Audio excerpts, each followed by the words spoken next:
go straight, staying in the WWE, talking about week 3 of the Triple H era.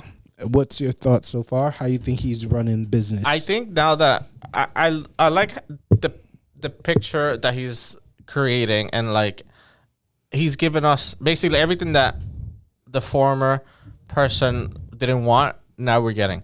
So there's I think there was some certain keywords back in the day that they didn't want, like belt or wrestler and stuff. So now, like when we had Kevin Owens against McIntyre, it was like, oh, we're wrestlers in a wrestling ring, let's wrestle. Like at least they given us what we always wanted, and I like that the picture that they're going towards. They bringing people back, giving people second opportunities, or people that got released, bringing them back and creating what we expected them to do. Especially they invested so much time in NXT, like for example, Hero, Loomis, and everybody coming over because they were ready. They just, I feel like Vince didn't see it in them. Mm-hmm. So I like that he's just getting people back, and we got really good matches. We had the Bobby Lashley and AJ Styles. We had the Drew McIntyre and Kevin Owens. We had, I feel like all the matches were like, they could by themselves, they could even be like pay-per-view matches.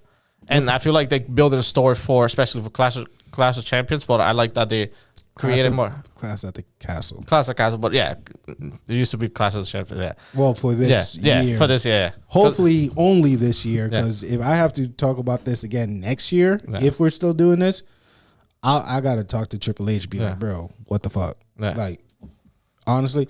But yes, I agree with you. A lot of these matches, a lot of these performances are definitely pay-per-view worthy. Mm-hmm. And part of the reason why AEW is scrambling the way how they are and trying to figure out how do we respond to this type of match is like book better, work better with your audience. You know, I mean, like with your talent, like what you did with the Billy Guns and the Alkaline, that's dope. Storkley being involved, trying to recruit people, building his own. I don't know what his end game is, because the team that he's trying to gather doesn't make sense to me. He's gathering misfit and try to do something. Because he got amazing. Ethan Page, he got the Gun Club. Mm-hmm. He has what is it? The TBS champion Jade. And I don't know how they all fit together, but we'll see. It's all about management, and he's a promo management genius. I trust that what he's gonna do in the near future is gonna be like, now I understand. But for now, it's just embrace and understand the talent. So again, WWE is making, I don't know how many times I'm gonna repeat it, AEW scramble, like figure out pieces and how to treat. Because like if I was AEW, right, and I'm going back to WWE, but if I was AEW and I had a monster like freaking, I don't know, Miro, bro, the first few people I'll have him facing again is the House of Black, which he's going to, but that's going to be one of the first few people I would have Miro showing his true power with is freaking Hangman Page, Brody King. You know what I'm saying? Yeah. I would be Brody King. That would be a good match. Yeah, I would have him like show his power to the max, not put him on the side like he was in WWE. Yeah. The only thing is tough when you make somebody not too strong, but then it's also story, so they got to depend their writing and stuff. But it's just like you build that person so strong. That's what happened when he was a TNT champion.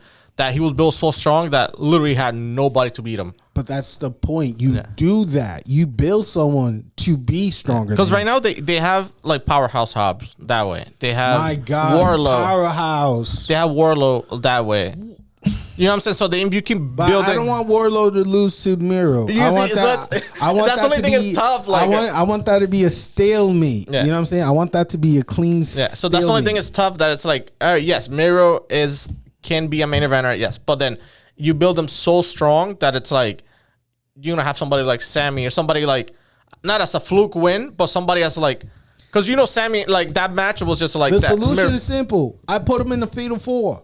I put my 4 biggest, strongest dude in the Fatal 4, and whoever give the best combo finisher, that is my champion. That's how I resolve that issue.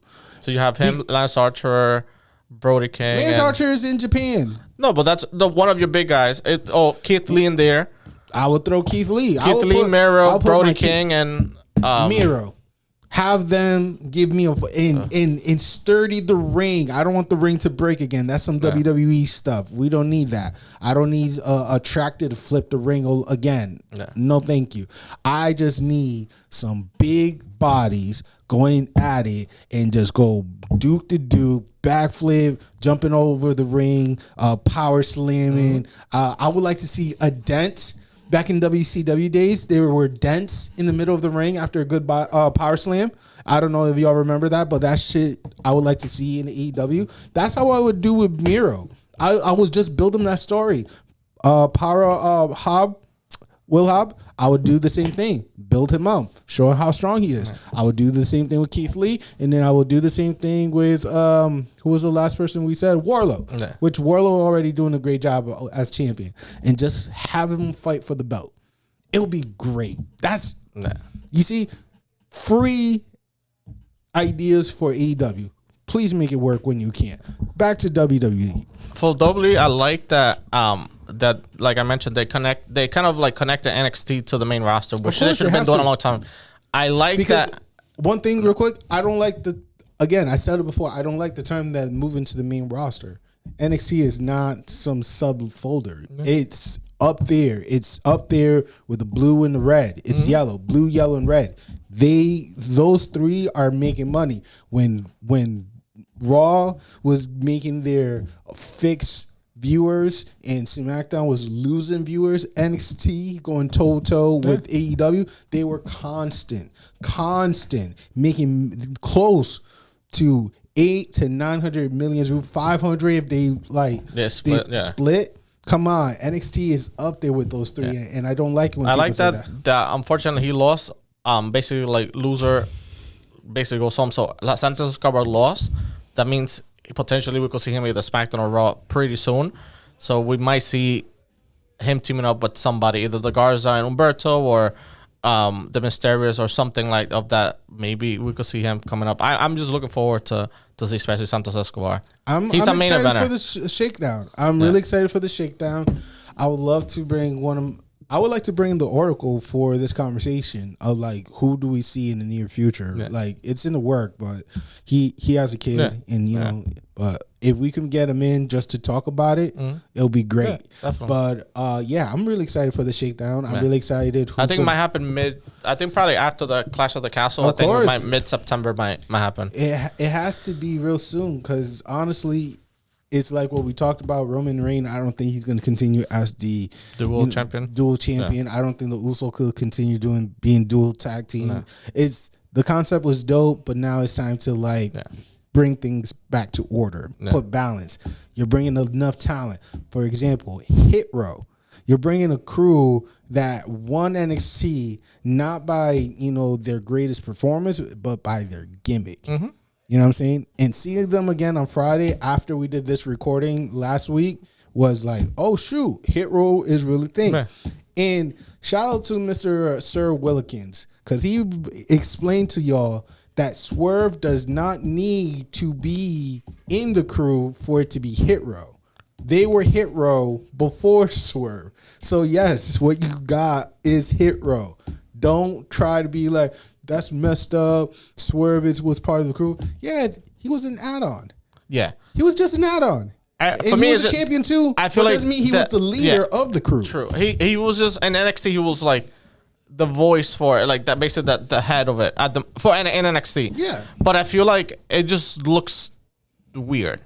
I'm so not used to them three by themselves. That's how they started, though. No, true. But I don't know. Maybe because I just have to see them more. It's only been literally one showing on Friday, but I just gotta see more of them because they're basically the tag team, and I think B-Fab is so she's a good performer, and the two basically that's Shanti like and Ty Dolla. And it's kind of like they remind me of like an old school team because you usually have like one big guy, there's a power guy, and you have somebody that's like smaller than it's Dolph Ziggler, AJ Lee, and Big E. Something like that. Yeah. So Taz, Trish, and whoever was the other, I think it was Al. When they used to be TNT, you know what I'm saying? Yeah. But yeah, I feel you. So it's just like I only seen them once by themselves, I don't recall them too much back in NXT when they started. I remember when they were with Swerve, but I like that they came back. They needed somebody like that. If we I know we talked about the Street Profit maybe splitting, that could be a safe haven for Dawkins. Just maybe not. Who knows? Maybe. I don't know how he will thrive as a singles competitor, but not much. We'll see if that's he's gonna get lost in the shuffle. So there's nothing I could. Yo, bro. There's Dawkins. I love you and all, bro, but by yourself, it's tough. Really tough on you. With the crew, you look good. You look good with someone on your side. But with that being said. I'm hoping for this to really happen. Yeah. And Ty Dollar is the leader of the crew. He does know how to talk. And he used to be, when he wasn't, when they were released or not employed by WWE, he was the Caribbean champion for another company. So I guess, I don't know if he forfeited the title, whatever happened, but I know he had a couple of matches a month before, basically defending the title before they got called up. So, and he also, I like that you got to see him as a performer for NXT, part of Hit Row, the music stuff. So there's different venue ventures that they could be successful at. So they had the basic merch, they have music, they have merchandising. You also have him being the host for when they were looking for relics and stuff. So bringing them back, you could utilize them as. I'll tell you what they're gonna be. They're gonna be what Tyler Breeze and Fandango was. You know what I'm saying? They're going to bring that gimmick with culture, with urban culture, and make it fun. And I think they might not win the most match. I love Hit Row, but I don't see them being like the top team. They could be contenders, but they could be like top 5, whatever. But I only see them to be like the gimmicks. You know what I'm saying? To fill in that void when after, certain match happen, I could see them be detective. I could see them do, their own parodies of like great BT movie, Baby Boy. So similar to what I would say similar to what the Acclaim is for at AEW, sort of. No, what Tyler Breeze and Fandango was doing. Okay.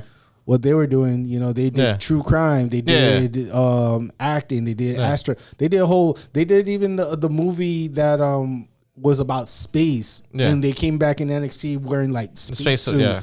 So I feel like they could do stuff like that, where they do like West Side Story. I forgot a lot of movies right now, but all the classic BET movies. Yeah. I could feel like they could do all parodies of that and make it good for the culture. Like, teach these people about our culture through your acting. That's all I ask for. So